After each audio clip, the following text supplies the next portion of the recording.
Viral nga ngayon ang video ng isang OFW household worker sa Saudi Arabia na nakabili ng ginto sa isang kilalang Pinay gold seller at kilala ding Pinay content creator sa Saudi. Ayon sa kababayan nating OFW na nakabili ng ginto, na peke daw ang ginto na dineliver sa kanya dahil ang lalagyan daw ay made in China. Lightweight lang ang nasabing ginto pero dahil nga made in China ang nilagyan o ang box na nilagyan ng ginto, ay nayupi niya ito at ang sabi niya ay plastic daw at peke dahil nga nayupi. Kaya yung heart na gold pendant ay naging puso na ng saging. Bakit ano po made in China? Ito po yung natanggap ko. Yung kwintas po, plastic. Made in China. Ano ba ito?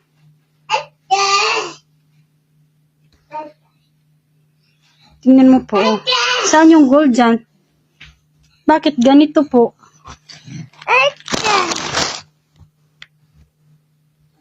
Asikasuhin nyo lang po ito kasi kung hindi, magpapatulong ako sa ampong pulis. Pinakirapan ko yung perang pangbayad dito tapos ito lang yung matatanggap ko. Gold ba to? Plastic to. Please po. Sikasuhin nyo po ito.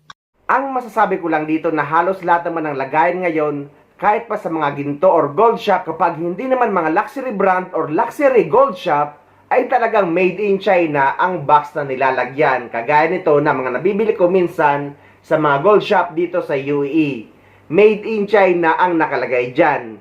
Pero kapag mga luxury brand, kagaya ng Damas na kilalang kilala dito sa UAE, ay may pouch pa kahit small grams ang bilhin nyo. At meron pa yang maliliit na bag. Pero guys, huwag kayo magbase sa lagayan dahil hindi naman porket made in China ang lagayan, ay peke na ang ginto na nabili nyo. Depende na lang talaga kung gaano ka may alam sa ginto at kung saan mo ito binibili.